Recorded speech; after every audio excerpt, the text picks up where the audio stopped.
we'll go through the pit layout commands in the surface mine module of CARLSON under boundary. It'll first go through the pit layout by advance, and then it'll go through the pit matrix layout, two of the most commonly methods for creating pit or blocks. Initially, all you need is a polyline boundary. We have two here in red. This will be pit layout by advance, and then this will be the pit matrix example, and a direction line. So I'll do another polyline and draw the direction from where you want to begin the naming to the final pit name. So in this example, I'll break it up into long strips, and then I'll do more direction lines to cut it up into smaller blocks. We'll begin with pit layout by advance. Select the pit polyline first. This is the overall boundary, and the direction line drawn from right to left.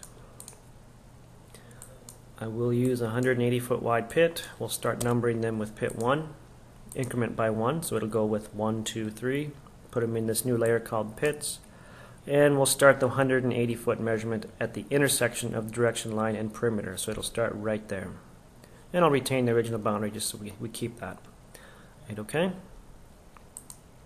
It wants a site name. I'll just call it advance, since that's the method. And we'll start by naming them with the letter A for advance. So there we have the 180 foot wide strips.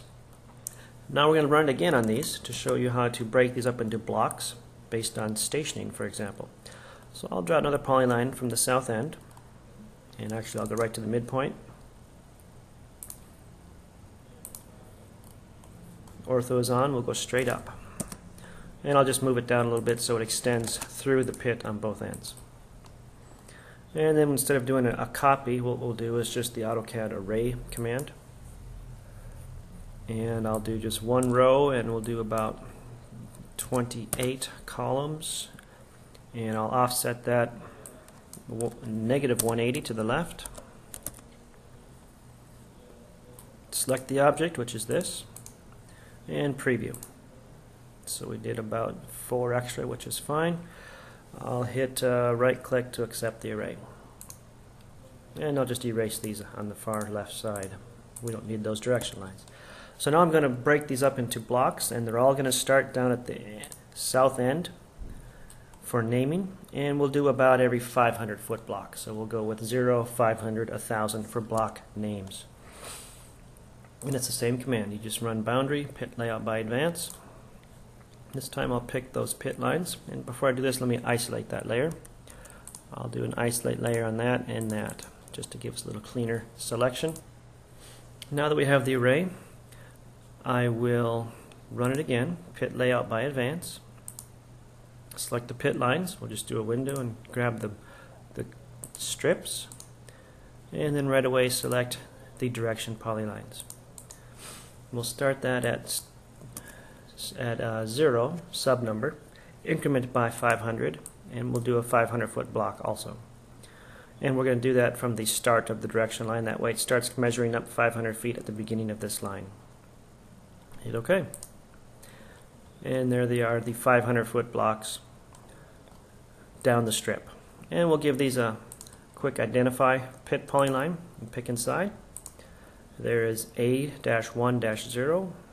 This one is 500, 1,000, etc. All the way over here we have A24-3500. So it's strip name, block name. And lastly, we'll label these with label pit polylines. And we'll label just the pit block name, so we don't need the site name. There's the label and the height. Let's put in about a 50 size. And we'll do a line, so it should align it with the long axis of each block. Select the pit blocks to label. And there they are, nicely labeled, so you can see how they laid them out. We do have the merge pit command. If you had any of these little small slivers on the ends, you want it to merge into the next closest larger pit. There's a command under boundary, merge pit. Let's say, for example, I want to combine. You pick inside the one you want to keep, and I'm going to combine it with this one to get rid of. And then delete the old text. And there's the new pit block redrawn with the new name 18-2000. Okay, so let's go over to the matrix layout. This one is similar, it just needs the pit boundary perimeter, and then it needs two baselines and cross lines, and I've drawn these two black colored polylines over the top of the edge of the mine boundary, and optionally you could have cross lines on the bottom, something like that, just to contain your matrix of blocks, but in this case we'll just leave it alone. We'll just go by the endpoints of these baselines to connect up the matrix. Under boundary, we'll run pit matrix layout. The first thing you select is the mine boundary, enter, and then you pick the two baselines, but you pick them in order for naming. So I want to start the cuts on the right and then advance to the left. Enter. Two cross lines, I don't have any drawn, so we'll hit enter for none. And it's a 4-tab window. We start by going with your strip width, and let's go with 200 min max, so we'll go 200 max and min. Across the baselines, this will be the block dimension, and you could put in, like we did over here, 500 on the block length, or we could just say break it up into 3 equal number of cuts, number of proportional pits. I'll just do that, so they'll be randomly sized based on the length of each cut. And for labeling, the site name, we'll just call it matrix. We'll do an M prefix with a dash, so it'll go M-1. And we will also do separate blocks, so it'll be M-1-1. Lastly, we do want to include pits that are touching or clipped by the boundary.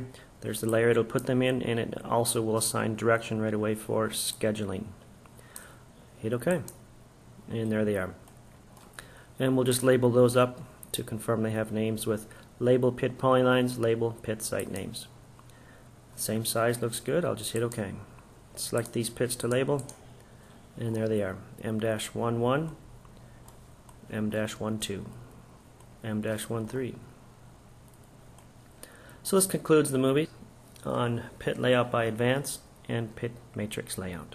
Thank you.